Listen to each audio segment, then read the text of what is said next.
Well, it is another beautiful day here in Central Virginia. I guess that's what they call this area, which is very strange because Virginia is such an odd-shaped state to have a central anywhere.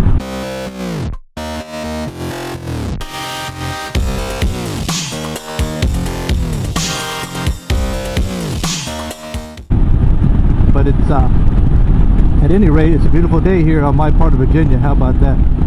I didn't have a topic for the vlog today, but NC Stoney uploaded a vlog. I don't remember when he uploaded it, yesterday or the day before, and he had a pretty interesting topic, and I guess I could go ahead, and he said to share, you know, your experiences or what have you, either in the comment section on his video or in do a vlog yourself. So hey, somebody's going to offer up some free vlogging content or free moto vlogging content. I'm all about free, I'll tell you right now. So is the topic that he wanted to talk about was inspirations in your life, and not including family members, you know, mothers, fathers, sisters, brothers, cousins, things like that. Someone in your life who has inspired you or left an impression on you, a positive impression. And he mentioned a coach he had in school that really got him on the straight and narrow, and because apparently NC Stoney was a bully, and I'm not just kidding. He said that he was on. Anyway, I'm not going to talk about what he said. He was not a bully. I'm just teasing about that. But if you want to know his inspiration and why, just go watch his video, and I'll link it in the description below. So, because I grew up an Army brat, I really didn't live in one place for very long, and because my dad was getting stationed all over the place, just like anybody else who's been associated with the military. You know, we don't hang around for very long, and so I really didn't have. I mean, I had teachers, I guess, growing up that left positive impressions on me, but I was nothing really that was an inspiration.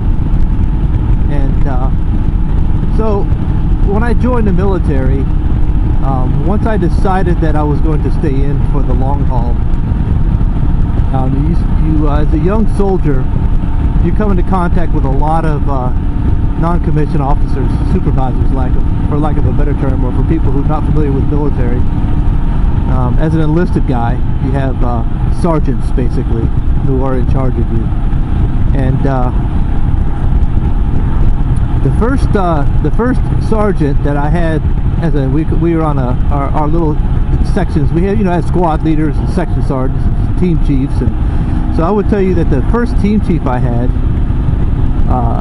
left a really good impression on me. The guy was very professional. He taught me and the other guy on our team quite a bit of information. He was not a micromanager by any means, and something he told me one time, and this is really more specific to the military than anything, but I guess you could transfer it over. So if I were to put it in civilian terms, he told me that, because I had a problem with another NCO. He wasn't in charge of me, but he's still a sergeant. So that means basically that, you know, I wasn't a sergeant, he was. So in the military, you know how that works. So anyway,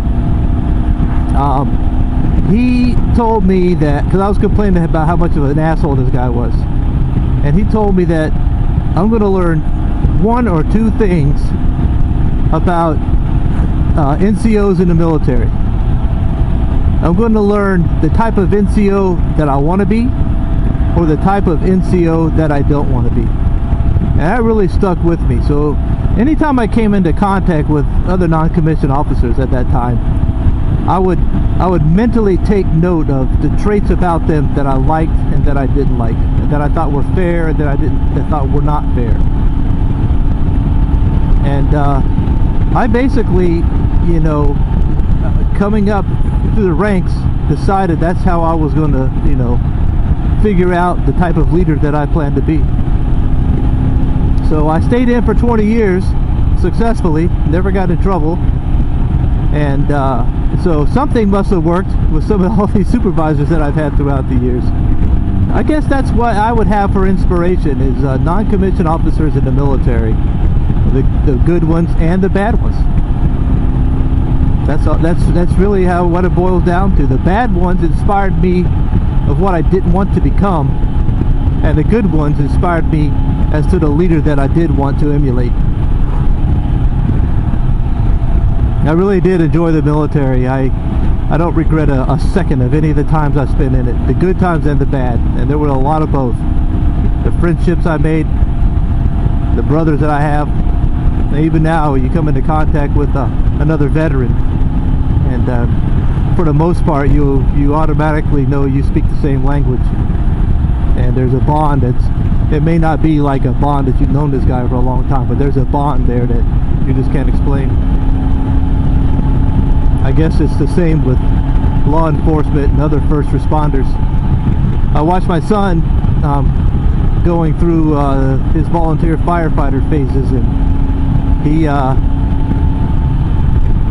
did the same thing. I noticed that he as he progressed, and he got older as well, but as he progressed through the fire department and as a volunteer fireman, and as he matured, I realized that I would ask him where so-and-so friend had been, and he didn't know, and he finally told me that, you know, he just doesn't hang around with these folks anymore, or that folk anymore, and I'm sure it's because these other people were doing things that he did not agree with, or that were, you know, beneath his values and his ethical beliefs, and he would separate himself from that kind of stuff, which makes me very proud. Both of my sons are the same way.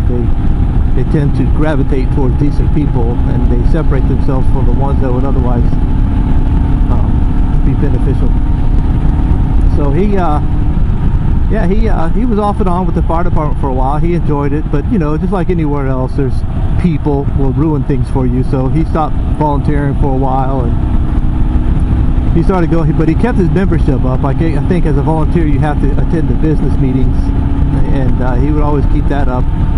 And he's actually, I think he's still a sergeant, so he's a sergeant at the fire department now, which, you know, puts him in charge if he's on the vehicle when you know, other than the lieutenant. So I think he's enjoying it. He really does enjoy it. So, you know, I think that anybody who's been part of the first responder community, law enforcement, paramedic, firefighter, emergency type personnel, and the military, I think that we all have a common bond. And even though I got off the subject of what inspired me, I'm telling you, that's the kind of stuff that inspired me. The brotherhood, the leadership, the professionalism, all of that. And I think if the rest of the world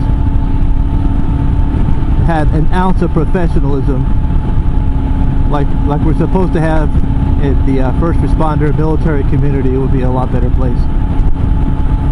We'd all get along a lot better. So anyway, I think I'll end the vlog here, since I got off topic pretty far, but that's what I tend to do when I get on this motorcycle and start riding and rambling. So hope everybody has a good week. Today is Tuesday. I believe it's the 6th of June. I'm not positive.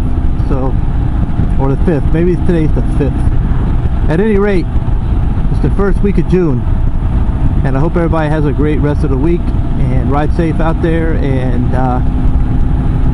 yeah, ride safe, and have a good week later on.